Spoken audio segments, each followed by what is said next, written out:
আসসালামু আলাইকুম deer IELTS students. একটা কমন মিথ নিয়ে কথা বলবো। আইএলটিএস ইন্ডাস্ট্রিতে একটা খুব কমন ফ্যাক্টর, বই প্র্যাকটিস করলে নাকি আইএলটিএস প্রিপারেশন হয়ে আছে, এবং এই ফ্যাক্টরটা কাজে লাগে অনেক ইনস্টিটিউশন বই পাবলিশ করে। বই জিনিসটা খুব পপুলার। বুকস নিয়ে এত কথা কেন বললাম? বিকজ অনেক স্টুডেন্টস আছে যারা আফটার এইচএসসি অনার্স নীলক্ষেত থেকে বইগুলো কিনে, বই কিনে প্র্যাকটিস করে। এক্সামে 7 দিন বা 10 দিনের একটা রিয়েলাইজেশন হয় যে এই পার্টের প্রবলেম সেই পার্টের প্রবলেম।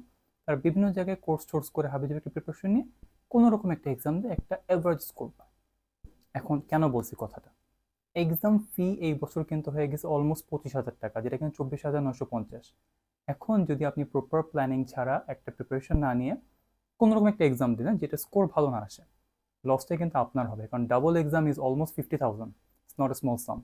এর থেকে যদি আপনি কোনো টিচারের হেল্প নেন, যে এখানে কিনা আপনি 8 থেকে 10 হাজার একটা প্রিপারেশন নিতে পারতেন, প্রিপারেশন একটা প্রপার এক্সাম দিতেন যেখানে প্রথমবার 6 বা 6.5 পাওয়ার একটা হিউজ পসিবিলিটি ছিল। ওয়াজ ইট ওয়াইজ? আর আপনি এক্সপেরিমেন্টাল ইউটিউব কিছু ভিডিও দেখলেন, কিছু বই থেকে অ্যাডভাইস নিলেন, এখান থেকে সেখান থেকে, মানে ছাড়া ছাড়া প্রিপারেশন নিলেন, এটা দিয়ে কিন্তু আইএলটিএস হবে না। অনেকে মনে করে যে এসএসসি এইচএসসি রেজাল্ট ভালো, ইংলিশে কনসেপ্ট ভালো, সো আমি আইএলটিএস একটা এক্সাম দিলে ভালো করে যাব।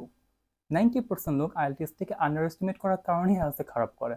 আবার কিছু লোক ওভার এস্টিমেট করে ভয় পায়, তারা এই জন্য খারাপ করে। There have to be a proper balance, and that's why you need a proper mentor. Thank you.